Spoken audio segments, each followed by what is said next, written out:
I have something to tell you. That is, do not solve problems which ask to solve, right? So that's a weird, right? It's a very controversy idea. But what I'm saying, do not solve problems which ask you to solve. Here's why. Let's say you go to a doctor. When you go to a doctor with a fever, they don't treat for fever, right? If an inexperienced doctor, if they can't figure out what's going on with you, yeah, they will treat to fever and they're trying to take the fever down. But if you go to experienced doctor, when the doctor realize the reason for the fever is a food poisoning, then they will treat to food poisoning. The point is this, when they treat for food poisoning, they don't need to treat for fever will go away automatically. But if they keep treating for fever without treating the food poisoning, then what happens is eventually the fever will come back when the med's half-life is expired, right? So likewise, when you're given a problem, don't solve the problem. Dig into the cause of the problem. For example, let's assume that you have a service which behind the API gateway and you have a front end which talks to this service, right? So now users complain, they get the 504, right, which is a timeout from the backend side. That means you talk to the API gateway talk to the backend.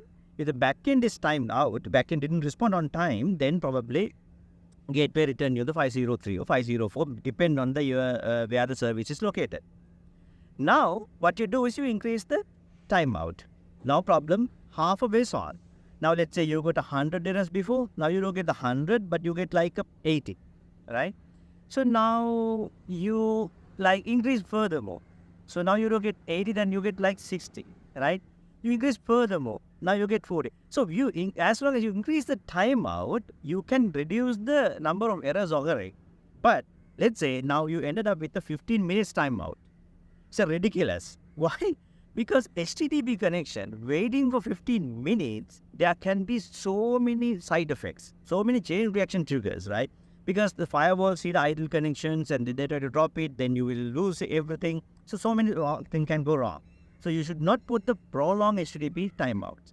So now, if you're a right architect, if you're a right software engineer, you should not increase the timeout. You should go back and see why my service is taking so long to respond. Can I improve my SQL query? Would it solve the problem? Probably improving the SQL query doesn't solve the problem. There is nothing improvement you can do. So then what you need to do? So then you need to think to make it asynchronous. That means you talk to the service accept your payload, when the service doing the behind the scene and it respond back to you saying I'm done, right? It is not that you're waiting, right? This thing in a real life.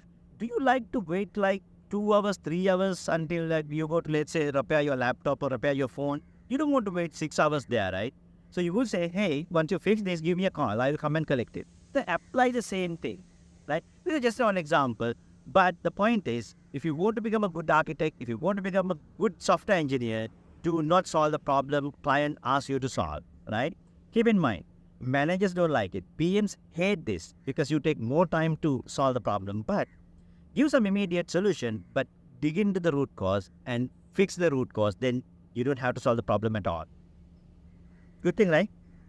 See you again.